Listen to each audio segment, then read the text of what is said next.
ଆମମାନଙ୍କୁ ପ୍ରଭୁଙ୍କର ଉପସ୍ଥିତି ସାନ୍ନିଧ୍ୟ ମଧ୍ୟରେ ରହିବାକୁ ପଡ଼ିବ।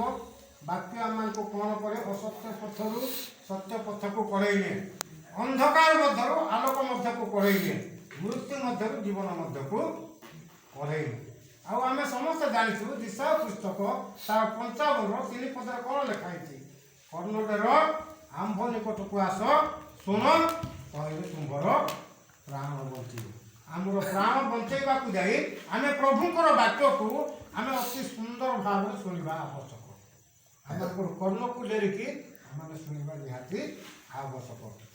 ତେବେ ମୁଁ ଏଇଠି ଆପଣମାନଙ୍କୁ କହୁଥିଲି, ଆଜିର ପ୍ରସଙ୍ଗ ହେଲା ଦାଉଦଙ୍କର ବଂଶଜାତ ଯୀଶୁ ଖ୍ରୀଷ୍ଟଙ୍କୁ ସ୍ମରଣ କର।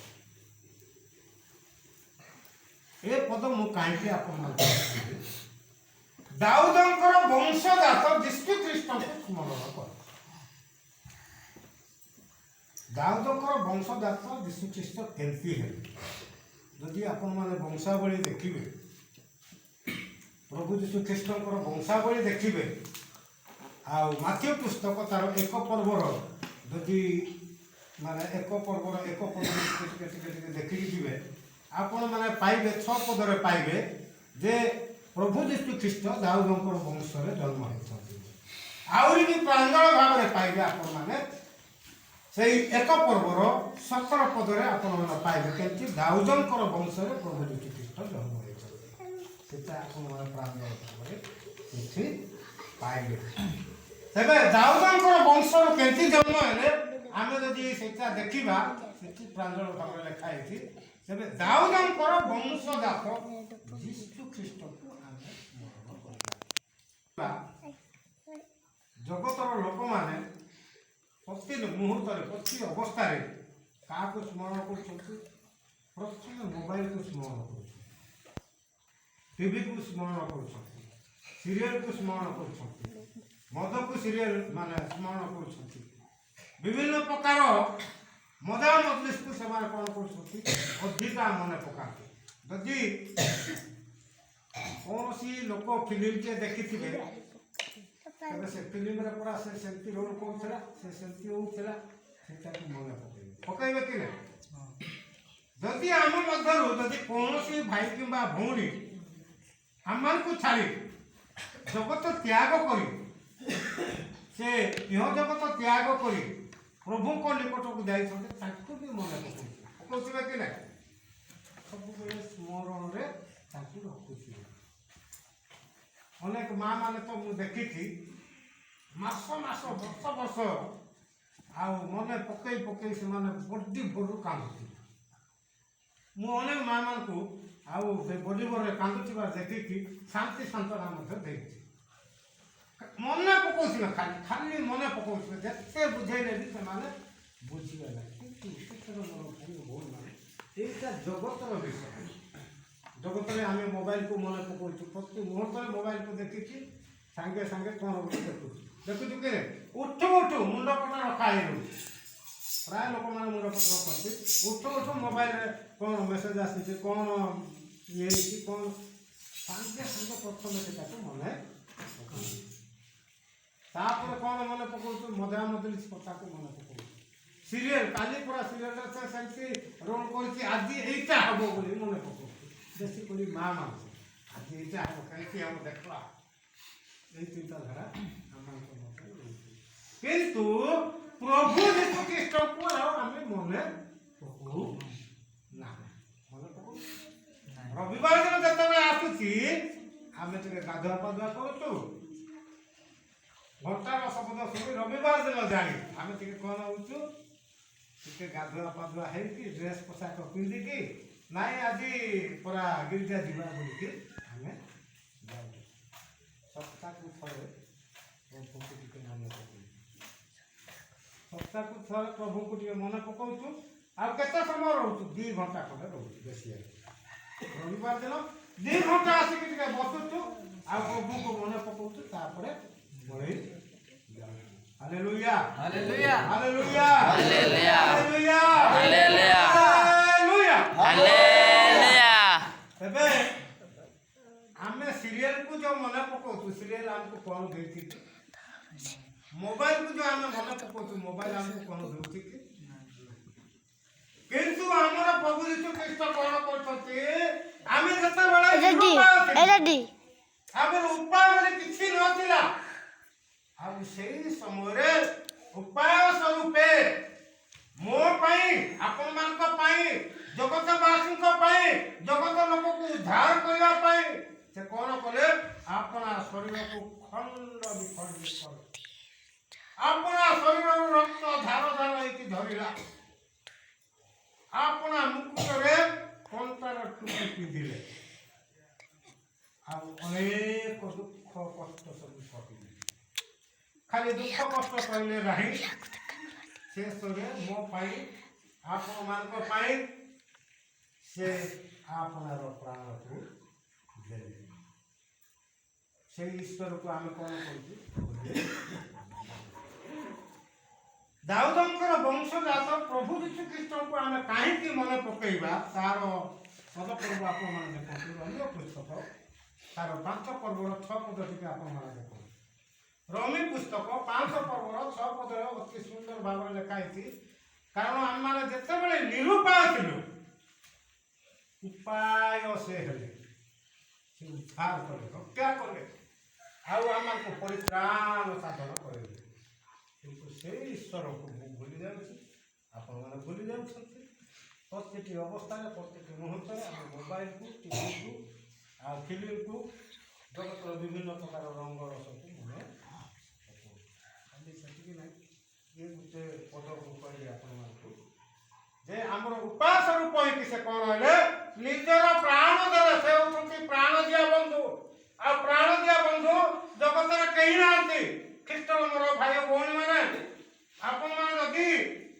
जते जने बंधु को सहित सांग हेबे से बंधु कौन करिवो आपण मानकर जदि अछि आपण मानकर पाखरे पाखरे रहिबो जते बेले आपण मानकर सरी जीवो सेठी ते दूरे जीवो काहे कि मते हाथ को लागि काहे कि आ सतो जदि मु गली तार पाखरे तो पैसा नहीं काहे केते बेले मागी दो सेही चिंताधारा भी रहउछि किंतु हमर प्रभु यीशु ख्रीष्ट कौन कले अपना शरीर को खंड विखंडित करने सहित अपना प्राण को से देकी आपण को मत उद्धार कले प्रथम विषय तापर द्वितीय विषय हम देखिबा जे से कौन हेले ना से एंटी शांति लोक नुह ऑर्डिनरी लोक नुह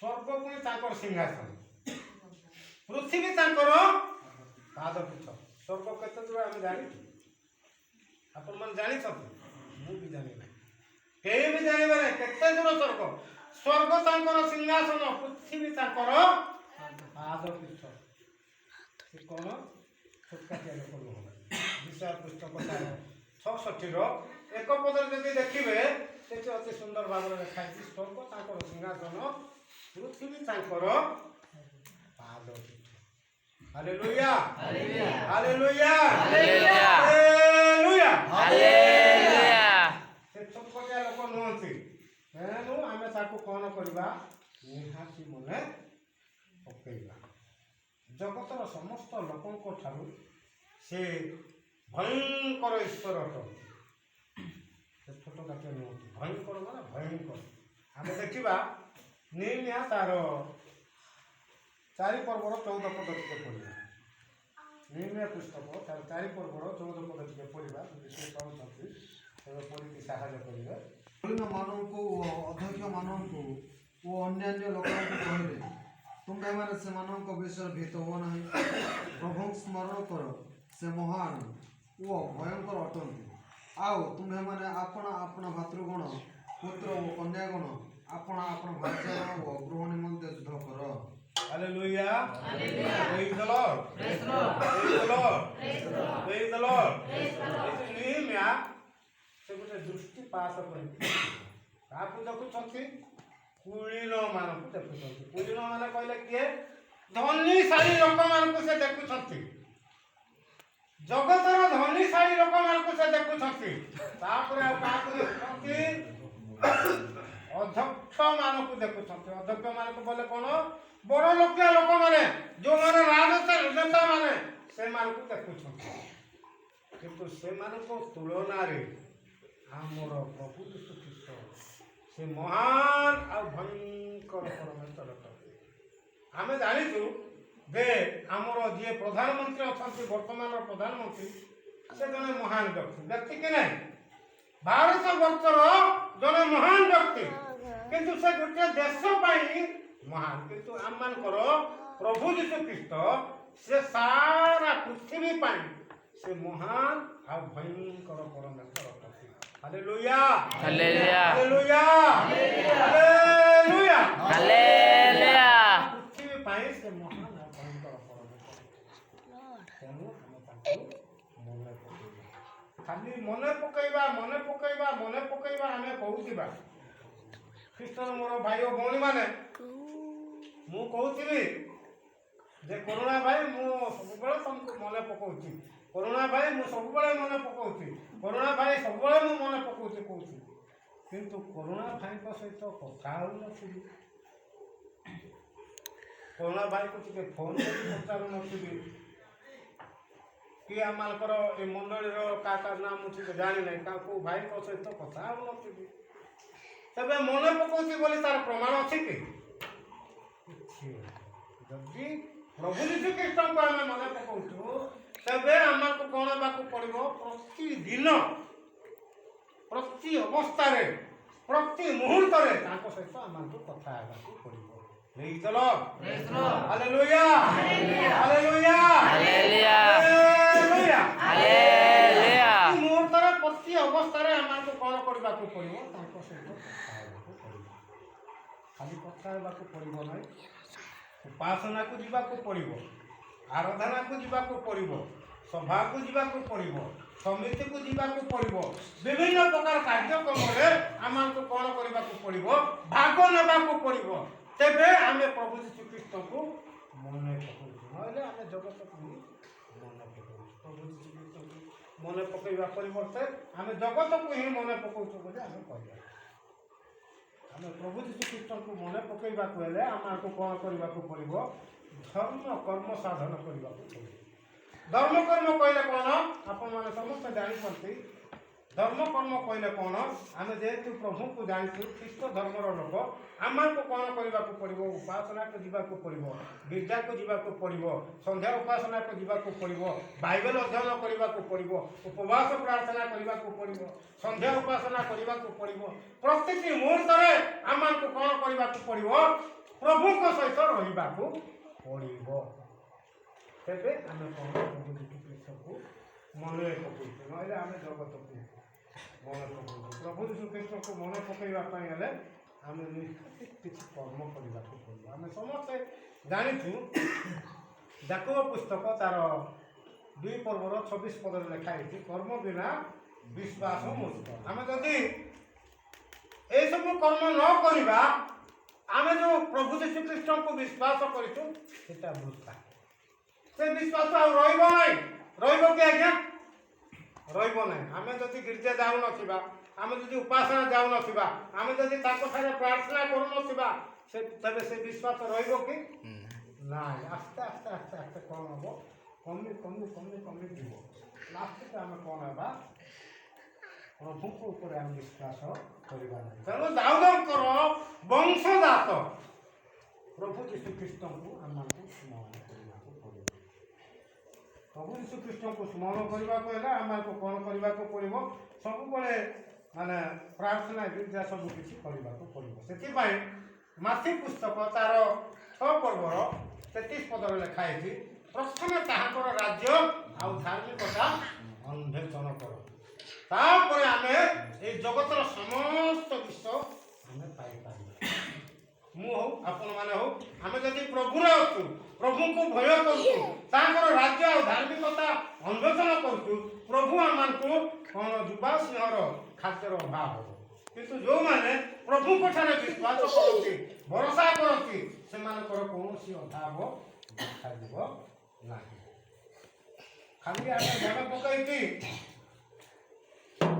ମନେ ପକାଇକି ତାଙ୍କ ସହିତ କଥା ହେଉଥିବା, ଉପାସନାକୁ ଯାଉଥିବା, ଗିର୍ଜାକୁ ଯାଉଥିବା, ଆଉ ବିଭିନ୍ନ ପ୍ରକାର କର୍ମରେ ରହୁଥିବା, ପ୍ରଭୁଙ୍କର କର୍ମରେ, କିନ୍ତୁ ଆମ ମନ ଯଦି ପରିବର୍ତ୍ତନ ନାହିଁ, ଆମ ହୃଦୟ ଯଦି ପରିବର୍ତ୍ତନ ନାହିଁ, ତେବେ ବୃଥା।